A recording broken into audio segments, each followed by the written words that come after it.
Now, from the Columbia Basin, your local news source, this is iFIBER 1 News, presented in high definition. The #1 source for real-time local news, local sports headlines, and our very own Weather Center forecast covering the entire Columbia Basin. With your iFIBER 1 News team, reporting news in real time as it's happening. From the iFIBER Communications HD broadcast studio in Ephrata, Washington, this is iFIBER 1 News, and it starts now.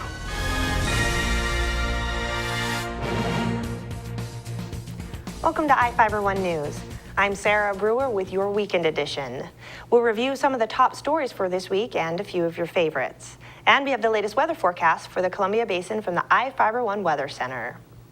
One of our viewers' favorite stories this week was about a group of kids in Ephrata that were playing with the future. Here with the story is Spencer Graham. When you think of children playing with robots, it's hard not to think of the destruction that might follow. But here at the Geospatial Robotics Science Camp at the St. Rose of Lima Catholic School, these children are learning important engineering and scientific skills needed to control the mobile machines. The program relies mostly on volunteers, like Janelle Tadero, who helped set up the week-long camp to give these children a fun and educational experience. Each volunteer kind of specializes in a different thing, and my husband today is helping more with the precision for doing the obstacle course. And we've been working on, tomorrow we'll work more with GPS units. Diane Russo is helping the kids more with the GPS units and mapping yesterday. So they're trying to get a well-rounded experience. Camp attendees assemble these robots from parts and program them to perform different tasks like self-propulsion and avoiding obstacles. We have the programming component to it, the building, and GPS units that they can learn about, and we'll be talking about GIS also. But the process isn't easy. Paxton Prentice is one of the camp participants. He says that the process of programming the mechanisms takes time and precision and requires a lot of trial and error. That's what it's programmed to do. It's programmed to go around that track, go through there, on that X, turn around, go back out, go through there, land on the X, and stop. The 4-H Club, in conjunction with the Washington State University Extension Program, helped set up the camp and made it possible to obtain the expensive equipment. But we also wanted to thank the WSU Extension and the 4-H program, because without them this wouldn't happen. We were able to rent these robots, which normally are very expensive. They're Mindstorm Lego robots. Normally very, more costly than we could do for this many kids, but we were able to rent them through the Nebraska Extension Agency and make it possible for each kid to have their own Mindstorm robot to build first and then program. Another activity took place in the school's gymnasium, where the children partnered with one another to build marble roller coasters made from simple materials which were put through a series of trials. Well, we had to work with tape, foam cut in half to make it kind of U-shaped, and chairs. And there was 3 different trials. One with no loop, one with just 1 loop, and one with 2 loops. These simple contraptions are designed to teach the kids about the laws of physics and gravity by challenging them to control how far and how fast the marble goes. The camp ran from the 15th through the 19th and was open to anyone between the ages of 10 to 18. Valuable experience and knowledge was offered to all those who participated, with the hopes of influencing their future careers. So this robotics camp will benefit the children because it teaches the different STEM components: science, technology, engineering, and mathematics. And so any career that deals with those, it will help them, give them some knowledge base for those. For iFIBER 1 News, this is Spencer Graham reporting. Well, it looked like a lot of fun with robots. Another form of robot is being cultivated to help with farm labor shortages. Here with the story is the Associated Press.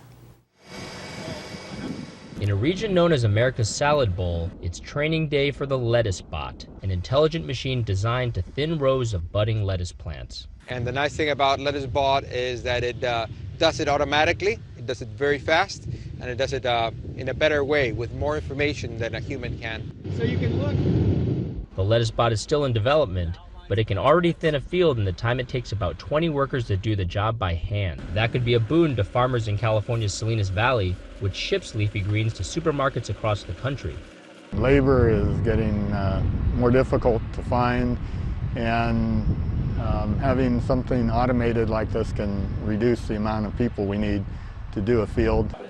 The lettuce bot was created by engineers at this Silicon Valley startup, part of a trend to develop robots to do the most tedious farm work. They can take repetitive tasks that are just very boring and simple for a human to do, and do it effectively, fast, and accurately. These engineers are teaching the machine how to recognize lettuce buds, then decide which ones to eliminate with a squirt of fertilizer. Blue River also plans to develop robots for weeding and eventually harvesting crops. We are one more step in a very long series of steps that have been taken to first mechanize and now automate agriculture. The future of farming now riding on the wheels of robots. Terry Che, Associated Press, Salinas, California. I wonder if they'll make a version for helping harvest potatoes.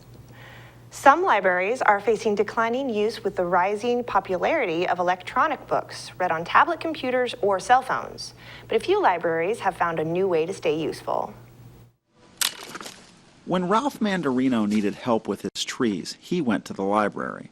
Not for a book, but for one of these, a tree lobber. So it does make sense to buy it and to then have to store it. The Grosse Pointe Library offers more than 100 tools, making the back room where they're held look more like a hardware store than a book lending center. I love to work outside, so the tools that they have here, which I need, are perfect for my needs. It's not just tools. In public libraries across the U.S., people are checking out much more than reading materials. In Ann Arbor, that includes some pretty unusual stuff, including telescopes, energy meters, and instruments. We can't be everything to everyone, but we can provide a lot of opportunities to people to try out new things. It's more than simply a benefit for patrons. The growing popularity of e-readers and online resources have spurred libraries to get creative. So they are willing to explore ways to build up, not cut down, their value in the community. Mike Householder, Associated Press.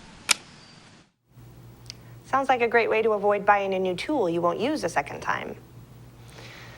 Each of the people you see here has warrants for their arrest and is wanted by various law enforcement agencies. If you see any of these people, the DOC asks that you do not attempt to detain or apprehend them, but to call police.